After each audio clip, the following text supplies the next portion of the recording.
My two beautiful birds, they're cooked and they're resting. They've been resting for about half an hour. And this beautiful goose needed just over 3 hours. And the lovely turkey needed just under. Now, I want to tell you exactly how I could tell if it was cooked. This is the most important bit. Don't worry about times. It's the tests of telling if it's perfectly cooked or not that's really important. First of all, get a couple of forks and pick your bird up, right? On a white plate, drip the juice. Do it for about 20 seconds. If the juice is remotely sort of red or bloody, then it's got to go back in the oven again. If it's clear, you're laughing.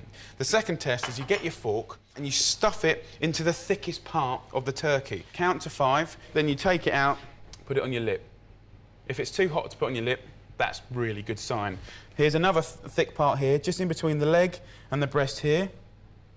Do exactly the same, right? That is hot, okay?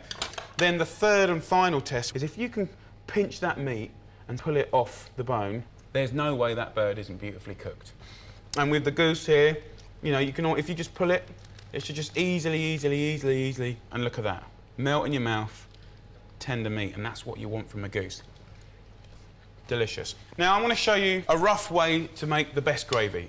So get your turkey tin onto a hob. Sometimes it's a bit more burnt than others, but generally, you know, you've got that stickiness on the bottom. If you put a bit of water in halfway through, it should be creating that lovely gravy potential. Lean the tray and spoon off all the fat, apart from about 4 tablespoons worth.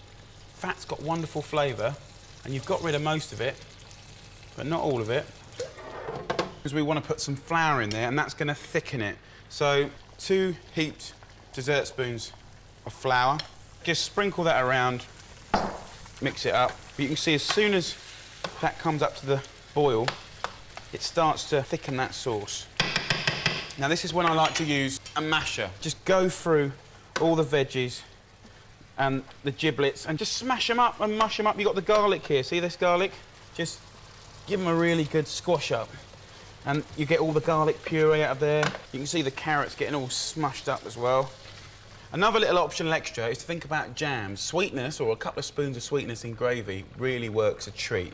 You know, with the turkey or the goose, some cranberry sauce in there, just a couple of nice spoons, tiny bit of acidity, tiny bit of sweetness. You know, it really will work a treat. And you'll mash that all up, you won't see it. What's in this tray is like a cordial, it's intense.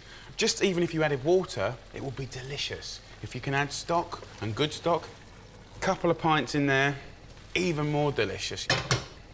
And just simmer it. Scrape all that goodness off the bottom of the tray, and you simmer that for 10 minutes, and you will have brilliant, brilliant gravy. Don't worry about the bits in here, because you're going to put it through a sieve, and it's all going to come out. So while that's simmering away, I want to show you how to carve these birds. I'll show you the goose first. One of the things that really panics people, or they get really wrong, is carving. What I want to do is show you how I do it.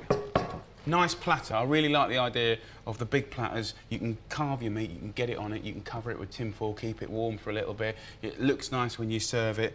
And what I want to do here is show you a way that is fail-safe. With a pair of tongs, I'm just going to grab this leg, pull it off, put it on the side, right? The wing as well, straight out. And that wouldn't come out unless it was beautifully cooked. Do the same on the other side. So easy, and you know it's cooked because it just falls apart. Then you've got these 2 breasts. Dead simple. You've got that bone here. Feel where it is, put the knife right next door to it, and just run your knife, and then you'll hit the wishbone here, and just follow the wishbone. Done nothing technical. And then literally just pull the breast off the bone. And this skin, wafer thin and really crisp, so I'm pleased with that. And let's pull some of this meat off here. Have a little taste up. Oh my Lord. I'm telling you, that is some of the best meat you're ever going to eat. Right, the other one. Find the bone, put the knife next to it, go down to the wishbone, follow the wishbone. You can even use your hands and pull it off, like that. So when you've done that, you can pretty much squash this whole carcass up, chuck that in a pot, cover it with water, you make a most beautiful stock. I'm going to show you how to slice this. You can take this skin straight off, and look at that, nice and crisp. And if it wasn't crisp, you can just take it off, pop it back in the oven until it is. And then with the breast, slice it into little centimetre slices. People probably only need one slice of this. It's incredibly rich. Put this onto a little plate. So just fold up the skin like this. It's nice and crisp, so. There you go, put the skin to one side. They love that. Same on the other one. Tender as you like. And even if your family doesn't want a goose for Christmas, you surprise them with it. I'm telling you what, you knock them for 6. Look at that, lovely. Your crispy bits of skin there. Now, Bonesville. You can see how easy that meat just comes off the bone. You know, and I know this looks a little bit messy, but you can do this hours beforehand and put a nice pile along there like that. And, you know, serve that, you know, with a nice bit of rocket like that. That will knock people for 6. The turkey is exactly the same as the goose. You can pull the wings off like that, put to the side. You can just pull this lovely turkey leg off. Now, as far as this breast is concerned, the turkey is exactly the same as the goose. You've got that bone that runs down here. Find it and just cut down. And you'll hit the wishbone. You're going to end up taking off a nice sort of lobe of turkey breast like this. And this is the easy way, I believe, to do it. And then you've got your lovely stuffing here, and that just comes off. Then inside the carcass here, you can see we've got a little bit of colour here on the stuffing. Just pull it out, and that'll have all the lovely flavour from the turkey. Stuffing, legs, and breast. And then when you get one of these breasts like this, you can just slice down, even if you're not even trying. It's so much easier off the bone than it is on the bone. You get the bit that's been closest to the oven, but also you get the bit that's been closest to the bone. And look at that, you can actually see the sage underneath the skin of these little babies. See that? Beautiful. And the thing is, it looks quite neat, and I'm not even trying to make it neat, you know. I actually think this is simpler than just hacking away any old way at a bit of turkey.